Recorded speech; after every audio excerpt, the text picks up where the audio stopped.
Man, I have friends, but that means like Facebook friends, and Facebook friends are people that I may have known in the real world at some point in the distant past at this point. But I don't hang out with anybody in person, and that kind of sucks. I would like to actually solve that problem, but it kind of seems like the one person that I would start hanging out with is Lissa because I want to move out there and I want to raise the money to do it. And, I started thinking about it and I realized that the down payment on a house is really just, it's, my mom's got an account with Edward Jones basically. And, it's all the money that I really need to move out towards like Chicago or wherever is ultimately good for that relationship. And in that area. And, the other, and I've got a company that's selling toys and everything, but it kind of like there's this video. It's I have no friends. And it's a trend, and it's worse than you think. And the girl in it is kind of talking about how ashamed she feels about all of it, and that she's tried to hide it in her past. And what I'm thinking about as I'm watching this is just I don't know why you'd feel ashamed.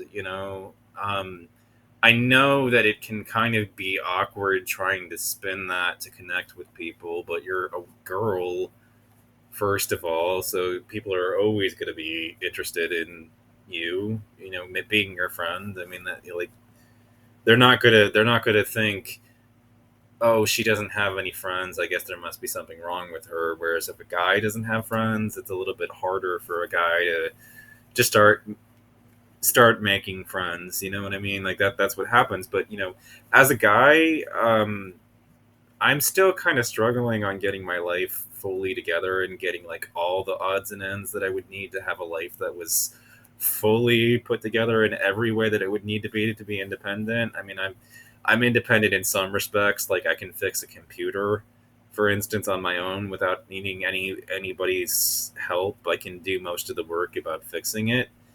I can do software side of the equation. I can usually diagnose basically hardware problems after in a pretty reasonable length of time, figuring out what's going on inside the computer too, what particular component failed. Like it'll I'll be able to figure it out within a very short period of time. I don't have an A+ certification, but know about like 80 to 95% of what I need to do it.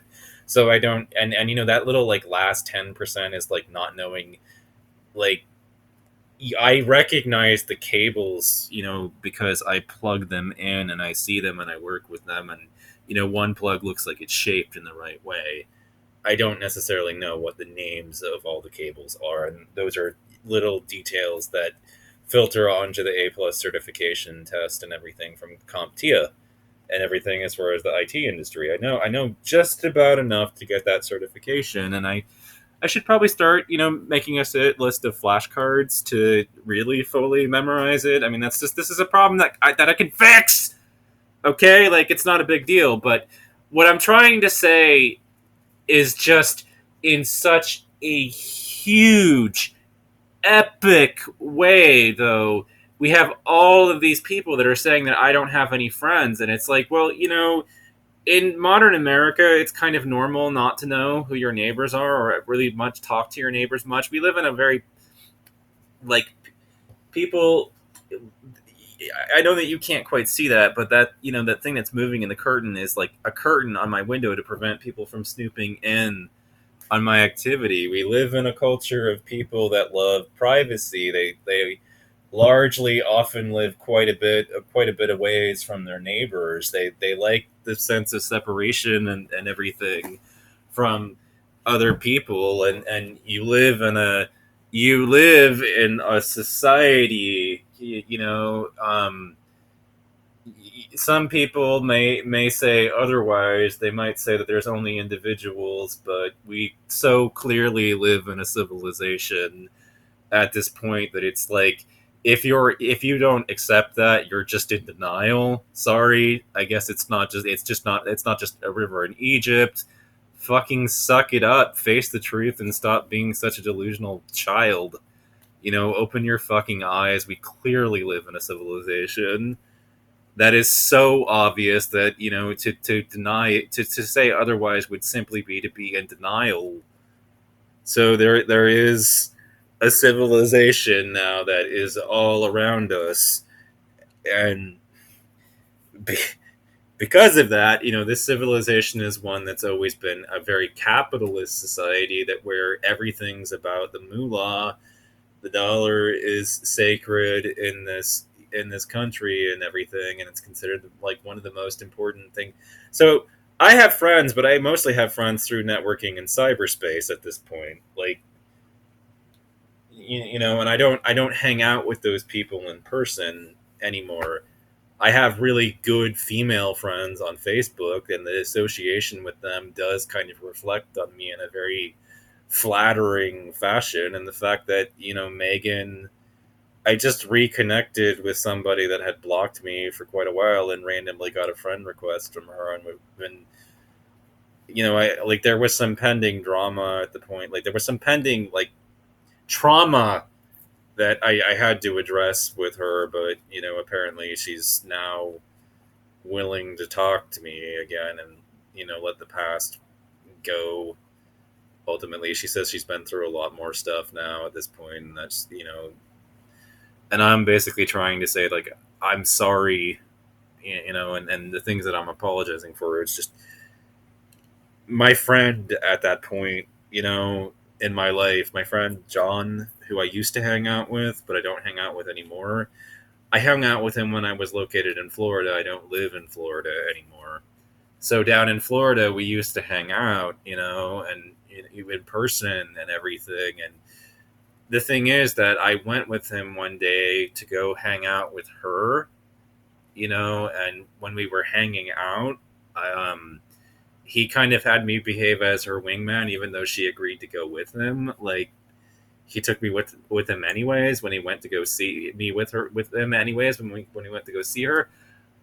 I'm mentally going to this space where it's like I've kind of always had a charmed, blessed relationship with the opposite sex. I talk about how I've always been closer to my mother than my father. I've always fought with him, and most of my friends in school were female. They're not male. Like, this is just most of my social interactions have been with the opposite sex. I have more experience talking to women than I do talking to men. Like,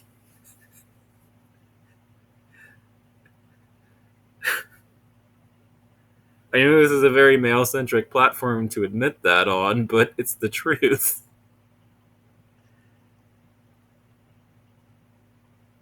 And when I really think about the whole "I don't have any friends" culture, I think about how it's been. We have a loneliness epidemic in this society. A lot of people feel lonely. And a lot of people would say that it was cyberspace that was doing it because people don't hang out anymore. But that argument really doesn't float or make sense, because it's like many of us do, for one reason or another, have been relocated to where we have to live on the other side of the country through most of the people that we used to call friends, and the only thing and way that we can still communicate with those people is mostly through and over social media. Like, that's what it's really good for, ultimately. And it's like, yeah, of course we could probably call them, since long distance has changed in this country, but of course you should probably ask before you call somebody, because the rules have ultimately changed, in that regard. Can I call you on the phone is usually a conversation that you need to have with people before you actually dial their digits. Ugh. Kind of sucks that the social norms changed in that regard. But yeah, I used to hang out with him, and he kind of made me his wingman, and I feel kind of dirty about it, because my friend John, basically, he he was working the rehab circuits, like what I'm trying to say is if there's like any support group that meets in person that does rehab, that's where he was going, and he was going to those damn things on a very dishonest basis to pick up chicks so that he could that were addicts that he could basically try to tempt with the drug itself to hang out with him and fuck him basically for a hookup.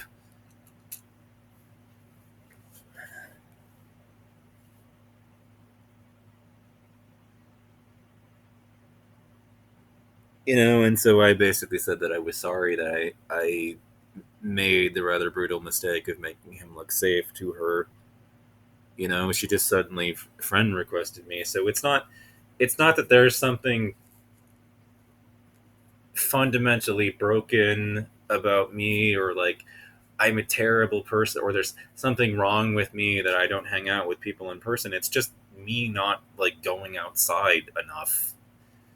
Me not going and putting myself out there in Portland and with the locals enough to have met somebody. I accept the responsibility for that. It's just, for whatever reason, I like cyberspace. I like talking to people on the computer. I like that experience. I don't hate it. I don't hate the idea of internet dating. I don't hate the idea of meeting somebody over cyberspace and falling in love with somebody over cyberspace and then doing your best to raise the money to relocate yourself to the location that they live in. I don't hate any of that. And I know that there are a lot of women who hate internet dating for one reason or another. I don't necessarily know what their reasons are, but for me, it's like this experience forces people arbitrarily to slow down and actually get to know each other, which is what so many people in the hookup culture don't actually do, you know?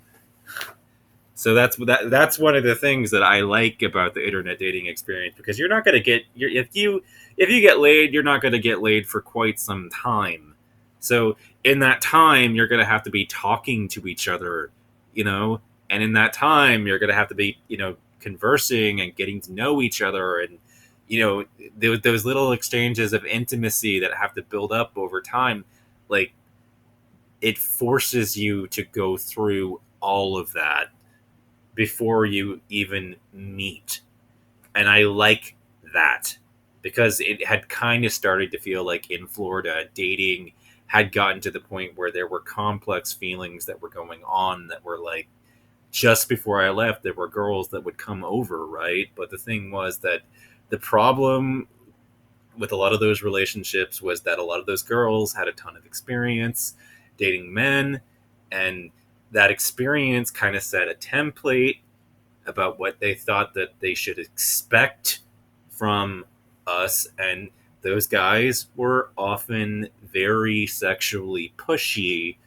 you know they had their priority very evident to the women that were coming over, and it kind of felt like that resulted in me getting pressured into doing things that I wasn't ready for ultimately. And that it had kind of felt, when I was with her, very much like if I had said, nah, nah, nah, we're not ready for this. The trouble was just that there's a lot of anxiety about actually doing it, because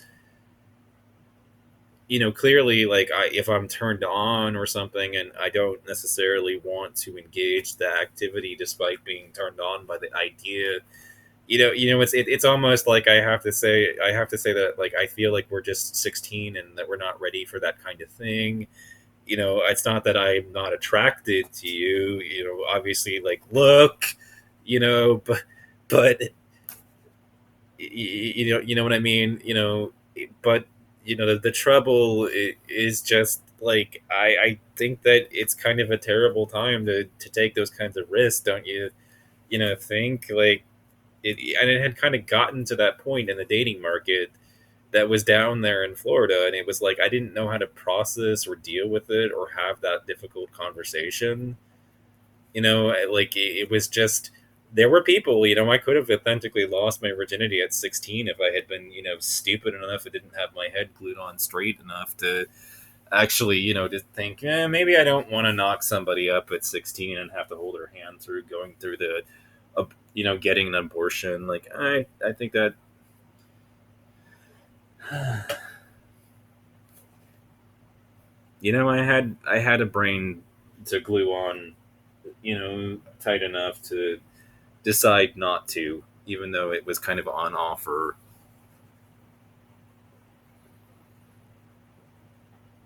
And so when I look back over everything, I've got female people that are, reconnecting with me and everything over Facebook and everything, and I'm thinking about this girl who's basically saying I have no friends, and it's a trend, and it's worse than you think. And it's like people move and they relocate where the money is, but when they move, they have to say goodbye to all the friends that they had and they met in high school.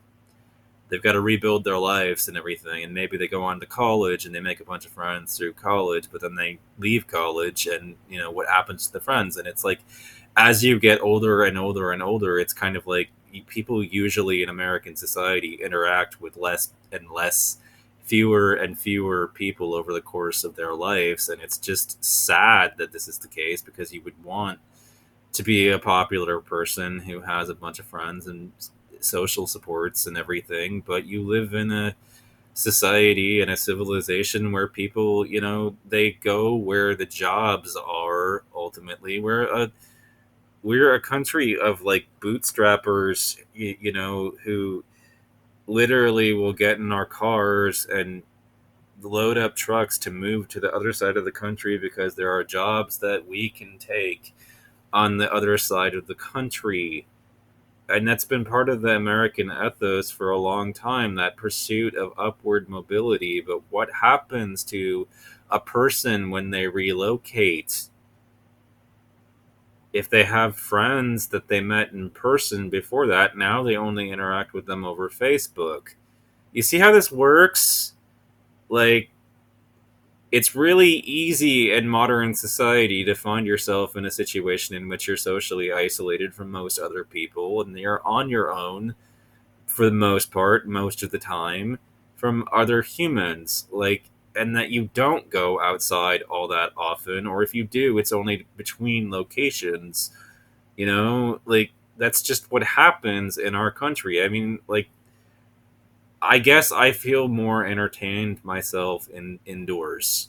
I have hobbies that I indulge indoors, and that kind of disincentivizes me from going outside all that much. And one of the other things that has kind of disincentivized me is just the realization that I have an agenda at this point. And the truth of the matter is that, having thought about Portland, where I do live, and going outside and meeting some of the locals and hanging out with them, I'm conflicted internally about it. Okay, so my thing is that it is my fault. I don't talk to them. I don't socialize with them enough. If I put myself out there, I might actually not be in the boat that I'm in. All right, but and I'm almost thinking about writing this down, but it's like there's this division ultimately where it's like I know that I could make new memories in Portland and reconnect with a bunch of, or reconnect and reassociate the city that I live in, so that the only memories I have of it aren't the crappy childhood that I had here, or they aren't the shittier parts of being picked on as a kid and everything, and make new ones with some of the locals. But I don't really have any intention of staying in Portland over the long run. Like, from my perspective, I very much so feel like this is a place that I'm here and I'm not just passing through, but I don't really have an intention to set down roots here and stay. You know what I mean? Like, I'm not just going from one place to another and staying maybe for the night. I may be here for quite a while longer, but I have long-term goals that kind of push me out towards the Chicago area. And those goals are, there is somebody that I've fallen in love with, and I'd like to live closer to where she actually is. It's really that simple. I don't have local friends because my dad who worked in the IT industry, decided to make a career change into being a technical consultant. And one of the things that happened when you become a consultant, it was well known, it was a bit of an open secret that consultants tend to only be put on for like 6 month contracts that rarely get renewed. There's like a system in place where there's a potential, but it's not guaranteed that a consultant will be hired on long term. But he decided to do these and do these temporary contracts, and what ended up happening is that we started moving around and around and around the country in pursuit of these jobs until we crash landed for 7 years in Orlando, where I had these friends because I thought, I didn't know when, if ever, we were ever going to leave. And then I had to come back home, a place that I hadn't been in Oregon for like 15 plus years at that point. And I might remember a few names from my childhood and everything, but I was also being bullied intensely. And, I tried basically asking Heather if she would consider potentially hanging out, for instance, and no, no, got blocked basically. It was like people here still treat me like, it kind of feels like one of my frustrations is just that people are often like that. It's like you may have gone on to the other side of the country, you may have moved on with your life to the point in which you literally were dating in person, you had girlfriends in real life down there in Florida, like Allie, who she hates me, but I don't want to get into that story today. I did something, and I kind of I think that it was really stupid because the truth is that it did end up blowing it in that on that end of things, and it took me a long time to get another woman interested. As a there was a huge gap after that because I blew that one chance, and when I think about it, it took me a lot longer to come back from the dead, so to speak, about that one from that mistake, and that sucked. It is to some extent my own fault because I don't go outside enough, though.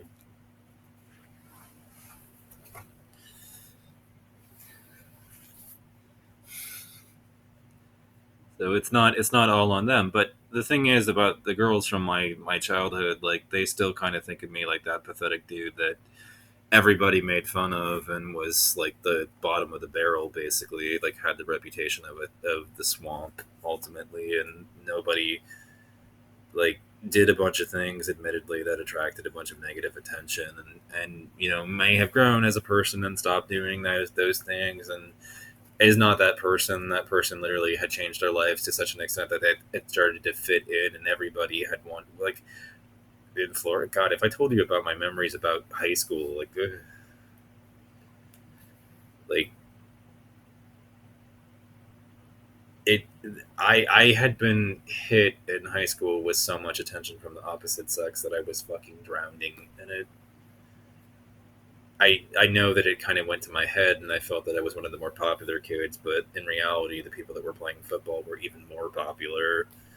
But yeah, I was well connected through high school, and through my high school down in Florida, and I was friends with some of the people that were really really popular, like Brian Alvear.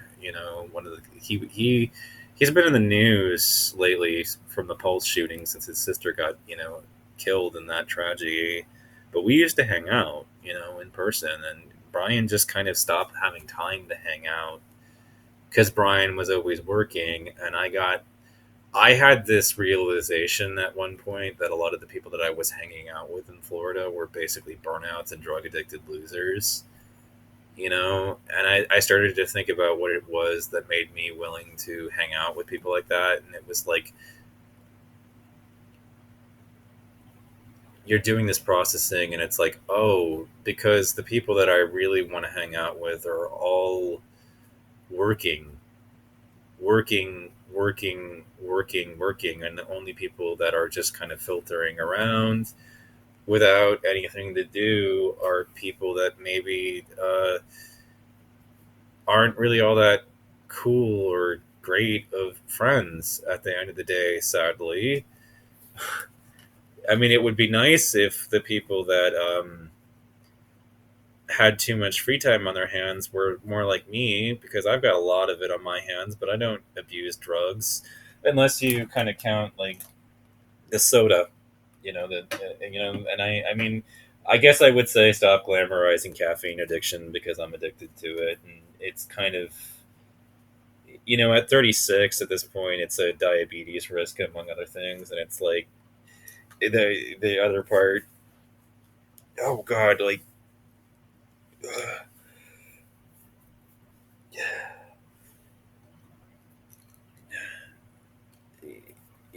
That's my one vice at this point, and it's not the worst of vices and everything. And I do feel that caffeine addiction should not be glorified, but people don't really care all that much if you're addicted to soda. They don't.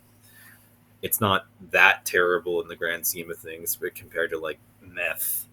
But it's not. It's still not a good thing to be addicted to it. And we've taken this We really this making caffeine addiction out to be like a good thing in our culture has really kind of gotten out of hand. It's gone a little bit too far, don't you think?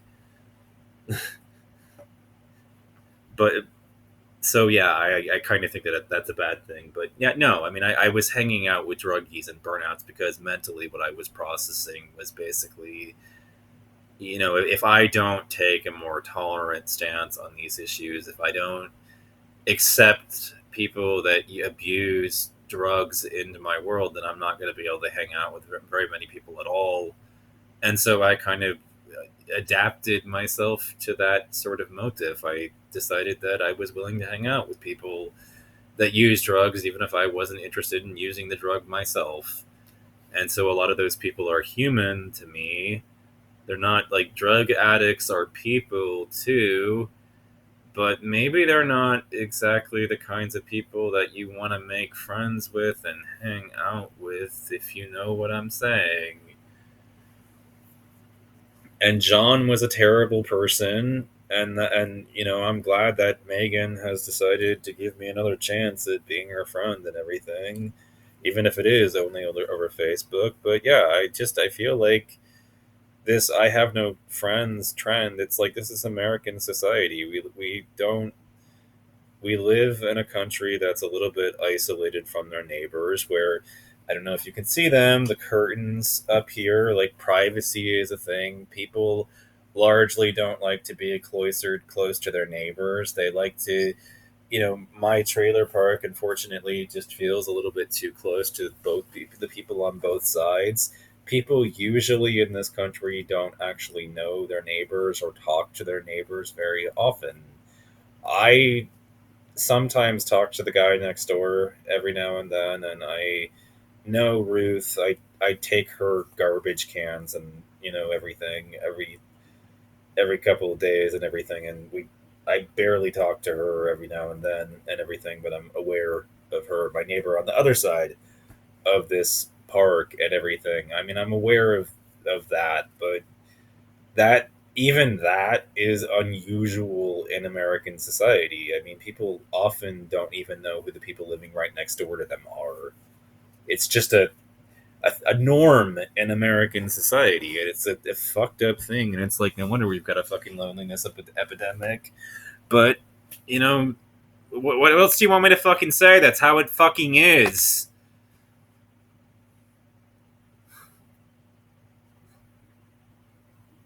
So I mean, I don't know why like people are beating themselves up over not having friends. It's like, well, welcome to modern America. Everybody's pursuing a job. They consider making money more important than having friends.